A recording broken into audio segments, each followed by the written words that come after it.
Brett Okamoto in Las Vegas ahead of UFC 326, standing with Caio Borralho, who takes on RDR, middleweight, co-main event this weekend, T-Mobile Arena, and probably just arrived, huh? I mean, I saw you unembedded just recently. You were still in Brazil, so you fresh from the airport probably, it seems like. Yeah, I arrived on Friday. Yeah, I arrived on Friday. It's a few days already that I'm here. But before that, I was here 2 weeks earlier. I was here for 3 weeks. So, yeah, Friday, I think 3-4 days here. Okay. So some of that footage I saw from Embedded must have been a little bit older, but it was a great send-off. I mean, you guys at the Fighting Nerds, and like you're hitting the thing and the whole team is around you, the energy. Is that pretty common? Is that something that just like maybe I haven't seen before, or was that a little different for this one? No, it's pretty common. We always support each other in the gym. That training was a high-intensity interval training. So it was like 20 seconds of pure work and then 40 seconds rest. But this takes for 24 minutes non-stop. So that one was the last round, the last 20 seconds. So you're already tired, mentally tired, and your body doesn't want to do anymore. And then people go there and support you and give you the energy that you need to finish the training. Yeah, I mean, the team atmosphere is just so great. But one of the things that Pablo said is that he's like, I think you're going to see a different Caio than the last fight. And it did stand out to me because I remember after the last fight, it surprised me when you said, I had a hard time finding motivation tonight. Yeah. What did you mean by that? And what is different between this weekend and perhaps the last one? To be honest, like, I kind of lost my motivation when I achieved the why I started fighting. So the fight with Cannonier was kind of the personification of all my fears when I was young. I had a lot of fear from getting hurt, so I never got into fighting in the street, in the hoods, and I had some guys coming to me, pointing to me and saying, "Oh, you and me right now," and I'm like, "No, I'm going home." So this really sticks with me, and I think that's why I started fighting. So just to prove to myself that I wasn't that kid anymore, full of fear. And then when I came to fight Cannonier, he was the personification of everything because the guy has knockouts in heavyweight, light heavyweight, middleweight. He's putting people down like dead, So, and the strategy is to be close to him. And I call this fight close to death. So I needed to be close to him, pressure him because he's not used to that kind of fight. And then after I won this fight, I was like, okay, I already proved to myself, look what I did to my biggest fear. And I already to prove to myself that I'm not that kid full of fear anymore. So what now? Like, it's not, of course, for sure, money is good. UFC pay me very well. I'm doing a lot of good things with the UFC and all that. But I was like, what's the motivation right now? Because for sure the belt is a good motivation. You want to go there, getting the belt, getting on a bigger platform. But I was like, deep inside, that was my motivation. So I was kind of, what now? And then I passed through a lot of hard times, personal things, didn't find myself very well, and my body just came up with everything that was on my mind. So I got sick a lot, and diseases and almost kind of depression and all that. So yeah, right now everything's settled. That is wild, man, that you finally conquered what you wanted to do and then you got depressed by it. It's crazy, right? But I think that happened with most of people. People want something so bad and they conquer and they say, what now?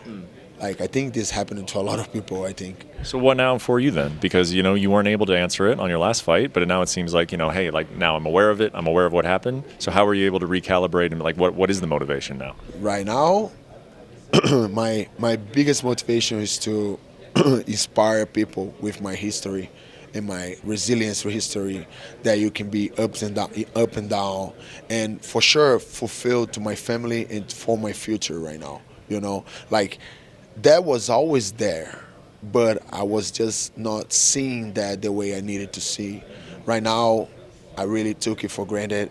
I know that's why I still do it, just for my kid to be proud of me, for my kids to be proud of me, my family's getting more proud of me, and inspire the new generation, like the smartest fight that have ever fought inside the cage, and just change a little bit this personification of what a fighter is. It's just like a crazy guy, mad, and like it's not that. You can be calm, collected, intelligent, smart, and still be a fighter. So inspire the new generation with that, with my history, and fulfill for my family and for the people that I love. I apologize if this is something that has already been out there. I try to keep up with everything, but there's so much going on in the fight world. I see your coach walking around wearing a shirt that says "The Dark Nerds." The Dark Nerds, yeah.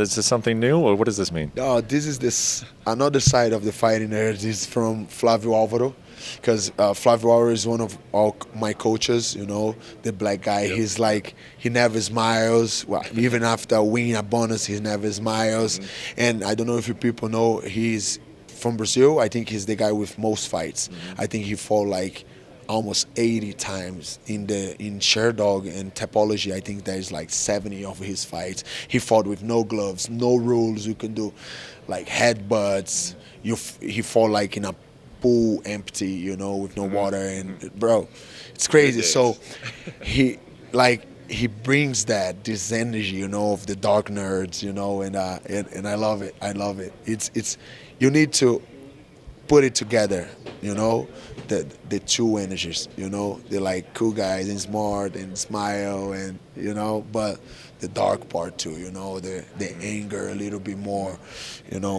this other part. It's good to have both of them. Talking about the team, I interviewed you last October, when you guys were having, I'm sorry, maybe it was September. Yeah. September, I think. September, when you guys had a bunch of big fights coming up, Jean Silva and Rufi and yourself. And it was, I kind of, I spoke to Pablo about this. I was like, this is now feeling like a big test where, like, you guys have shown that you can create these moments, you can draw out these major knockouts, and now you're at the very, very top 1%. Like, will this style win? And you guys agreed with me. You're like, this is a big test. Yeah. You guys came up short, Why do you think that is? What was missing? Why did you guys come up short in those fights?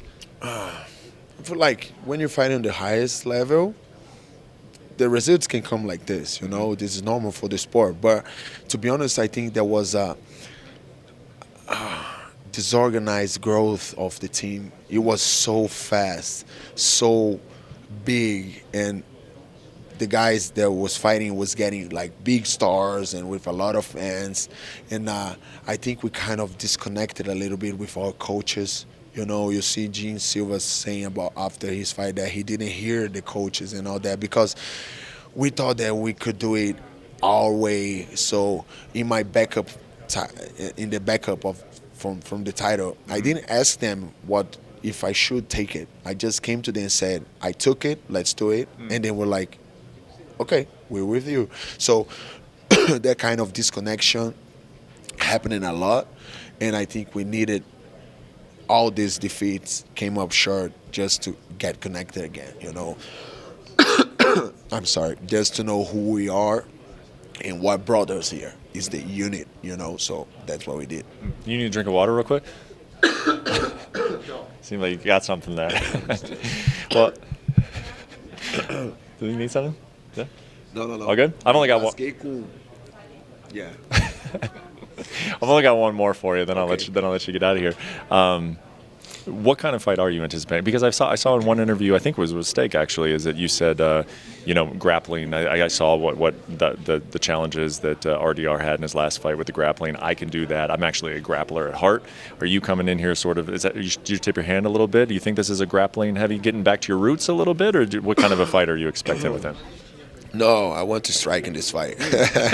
Like, I think he'll come to grappling, but I think this is a kind of fight that I'm very comfortable with because I'm a grappler too, and I dominated the guy that dominated him, after the 2 rounds in grappling when he got offensive, that is Brandon Allen. Mm-hmm. And I dominated the guy for 2 rounds in the karate combat. And I still think he'll try to grapple me. I don't think that he'll try just to strike with me. He'll try to strike to get into the shots and the takedowns.